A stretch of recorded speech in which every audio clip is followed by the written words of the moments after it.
오늘 리버사이드 카운티에서 대형 산불이 발생했습니다. 주민 대피령이 내려진 가운데 부상자도 속속 보고되고 있습니다. 텍사스주 한인타운 총격 사건 용의자의 배우자가 범행을 공모한 혐의로 긴급 체포됐습니다. 차에서 내리던 여성이 그대로 맨홀 아래로 추락하는 사고가 발생했습니다. 유가족들은 정확한 사고 경위를 파악할 것을 촉구하고 있습니다. 5.18 민주화 운동이 46주년을 맞았습니다. 어제 로스앤젤레스 5.18 기념사업회 주관으로 기념식이 거행됐습니다. 예비선거가 2주 앞으로 바짝 다가왔습니다. 한인 등록 유권자들도 소폭 증가한 것으로 집계됐습니다. 시청자 여러분 안녕하십니까? KBS 아메리카 뉴스입니다. 오늘 리버사이드 카운티에서 산불 2건이 잇따라 보고됐습니다. 일부 지역에 주민 대피령이 내려진 가운데 불길이 강풍을 타고 빠르게 번지면서 부상자들도 나오고 있습니다.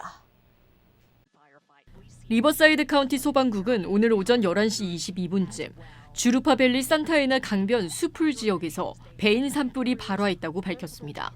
지역 소방당국 대원들이 현장에 급파됐지만 강한 바람과 울창한 수풀로 진화에 큰 어려움을 겪고 있습니다.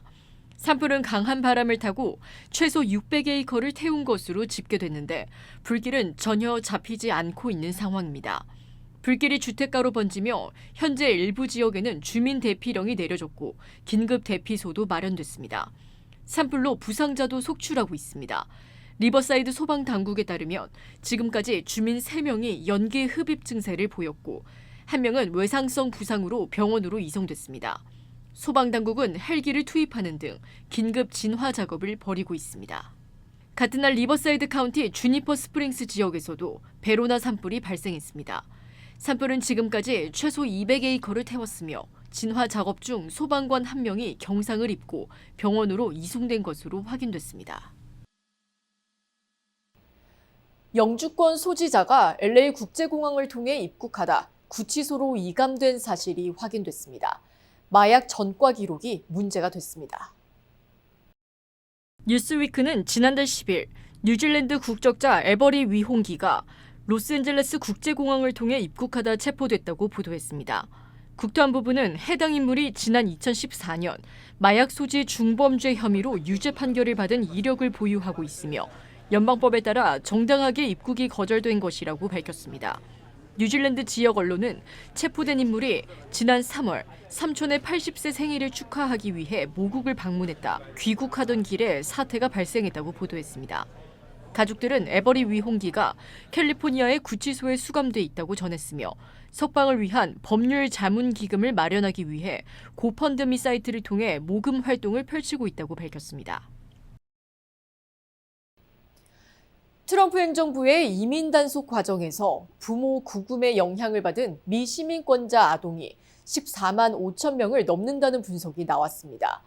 부모 모두가 구금된 아이들도 2만 2천 명 이상으로 추산됐습니다. KBTV 신영주 기자가 보도합니다. 이민 단속의 여파가 부모 세대를 넘어 미시민권자인 자녀들에게까지 미치고 있습니다.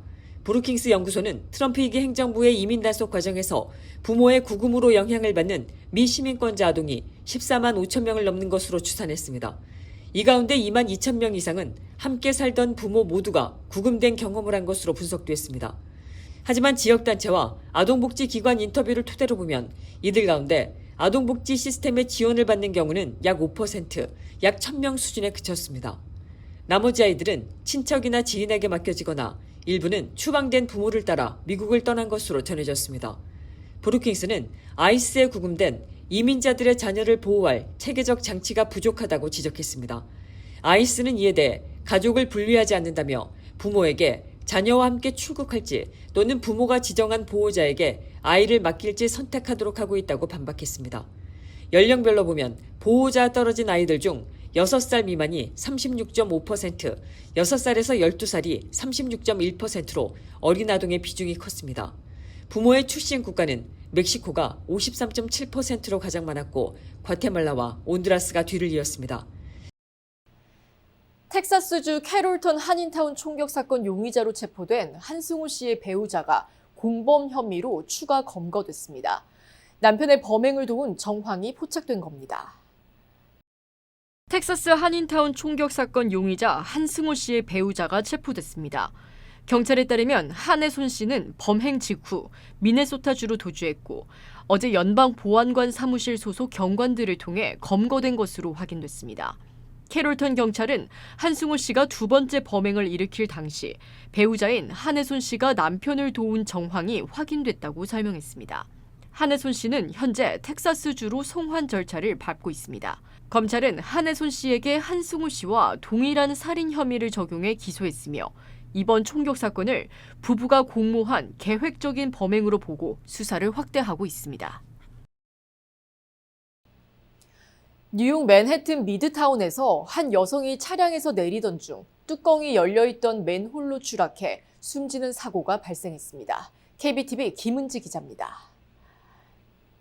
뉴욕시 경찰국은 어젯밤 11시 19분경 맨해튼 오에비뉴와 웨스트 52스트리트 인근에서 뚜껑이 열려있던 맨홀 안으로 50대 여성이 빠져 사망했다고 밝혔습니다.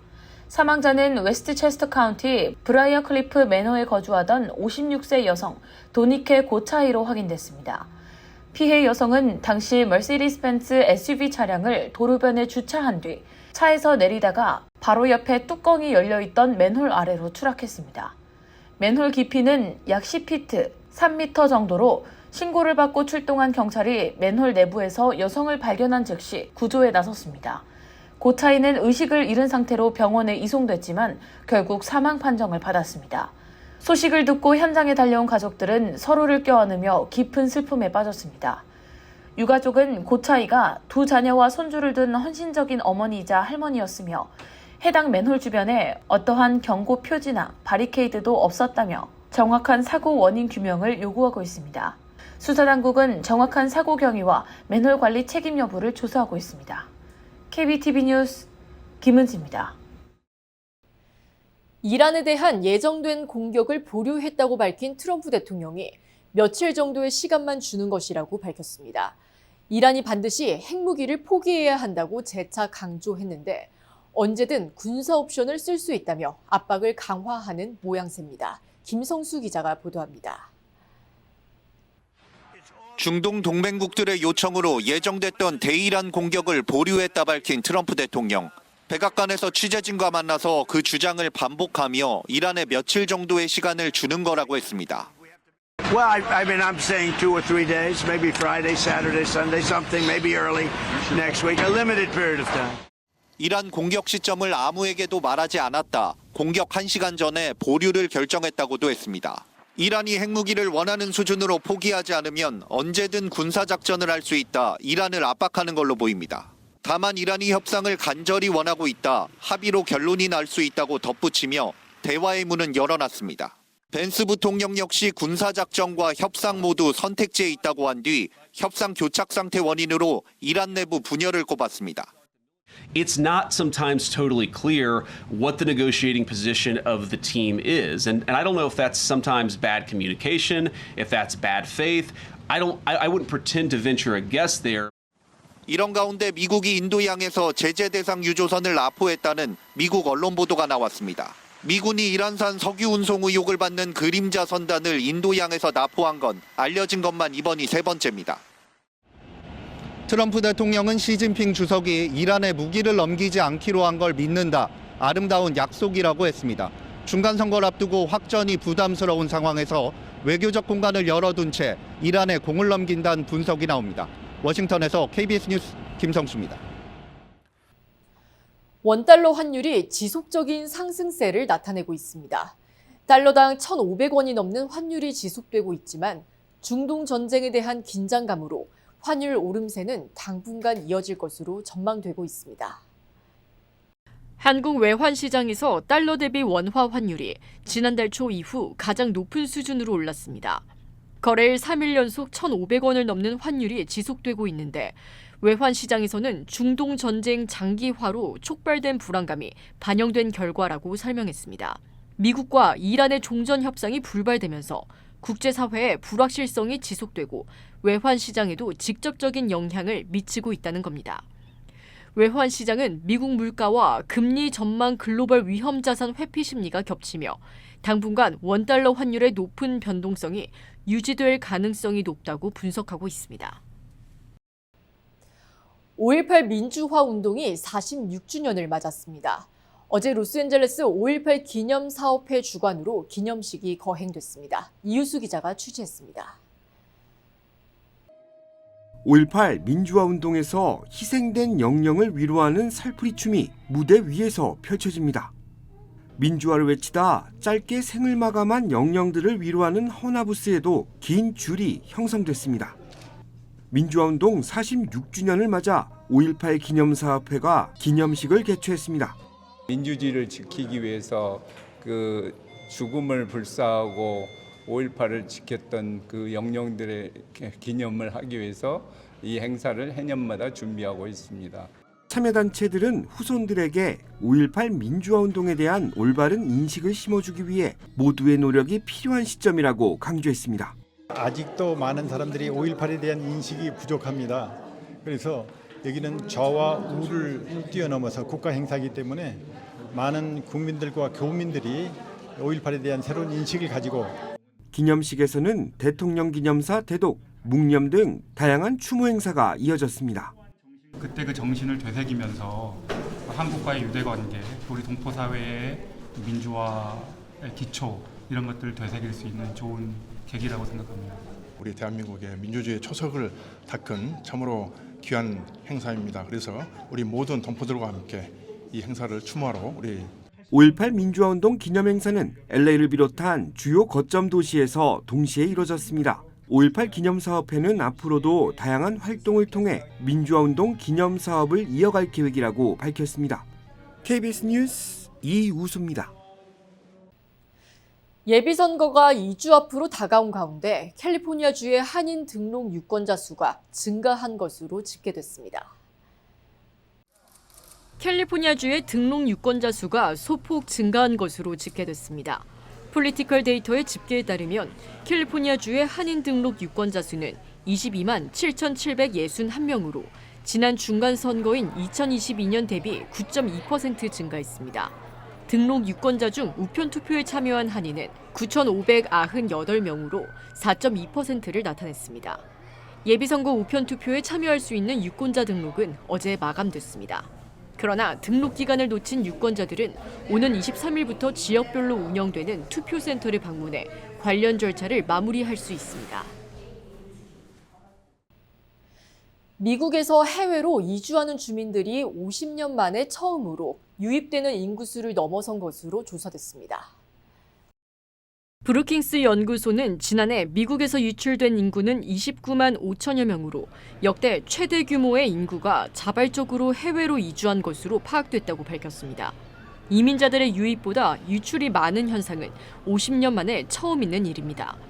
한편 연구소는 트럼프 2기 행정부의 강경 이민 정책으로 미국 사회에 정착하려는 인구가 감소세로 전환된 것으로 분석된다고 밝히며 당분간 이 같은 현상이 지속될 수 있을 것이라고 예측했습니다. 국내 항공사들의 출도착 지연과 결항 문제가 최근 10여 년 사이 가장 심각한 수준을 기록한 것으로 나타났습니다. 캘리포니아 공익연구그룹이 최근 발표한 보고서에 따르면 지난해 국내 항공편의 정시 도착률은 76.34%를 나타내 지난 2014년 이후 가장 낮은 수준을 기록했습니다. 전체 항공편의 4분의 1가량이 지연이나 결항, 회항 등의 차질을 빚은 겁니다. 특히 주요 10개 항공사 소속 항공편 12편 중 한 편은 최소 1시간 이상 늦게 도착한 것으로 조사됐고 취소된 건수도 11만 8천여 편 이상으로 집계됐습니다. 활주로 대기 시간 역시 크게 늘어났습니다. 국내선 기준 지난해에만 3시간 이상 활주로에 대기한 사례가 708건 보고됐고 국제선의 경우 4시간 이상 지연 사례도 77건이나 집계됐습니다. 캘리포니아 공익연구그룹은 이 같은 결과에 대해 항공교통량 증가와 관제 전문 인력 부족, 운항 스케줄 운영 문제 등을 원인으로 지목했습니다. 캘리포니아주 북부에 자리한 스카이리버 리조트가 초대형 확장 프로젝트에 돌입했다고 밝혔습니다. 스카이리버 리조트는 이번 확장 프로젝트를 통해 300개가 넘는 객실을 보유한 호텔, 스파를 포함한 수영장 등 방문객들을 위한 편의시설을 확충할 계획이라고 밝혔습니다. 리조트 측은 확장 프로젝트를 기념하는 추첨 행사도 진행한다고 설명했는데 당첨금은 55만 달러 규모입니다. 행사는 오는 6월 27일까지 스카이리버 리워드 회원들을 대상으로 진행됩니다. 추첨은 매주 토요일 저녁 7시부터 밤 10시까지 30분 간격으로 진행되는데 당첨자들은 최대 3,000달러의 크레딧을 받을 수 있습니다. 캘리포니아주 세크라멘토 인근 엘크그로브에 위치한 스카이리버 리조트는 이번 확장 공사를 통해 보다 활기찬 환경에서 휴식을 취할 수 있는 가족 중심형 종합 리조트로 거듭날 것이라고 밝혔습니다.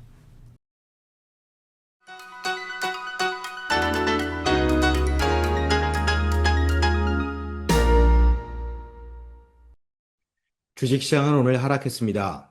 어제 막판에 혼조세로 상태를 완화시켰던 장이 오늘 회복세가 아닌 하락세로 돌아선 건데요.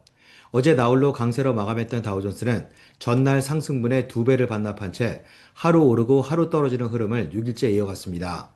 여기에 내스닥과 S&P 500은 7주 만에 3일 연속 하락했습니다. 지정학적 불확실성이 여전한 가운데 10년과 30년 만기 국채금리는 오늘 또다시 16개월과 18년 11개월 최고치를 갈아치웠습니다. 그럼에도 매도세 압박은 비교적 절제된 수준에 머물렀고 초반 이후 꾸준히 몰려온 저가 매수와 함께 장은 낙폭의 3분의 1을 복구한 채 마감했습니다. 하지만 초반까지만 해도 8주 만에 전 종목이 모두 하락하는 흐름을 보였던 매그니피선트 7 가운데 애플만 간신히 약세에서 벗어났을 뿐 나머지 6종목은 모두 하락했는데요. 특히 내일 실적 발표를 앞둔 엔비디아는 3일 연속 떨어지며 지난주 금요일 시작된 숨고르기가 3일째 진행 중임을 시사했고 오히려 추가 하락에 대한 긴장감을 고조시켰습니다. 지금까지 김재한이었습니다.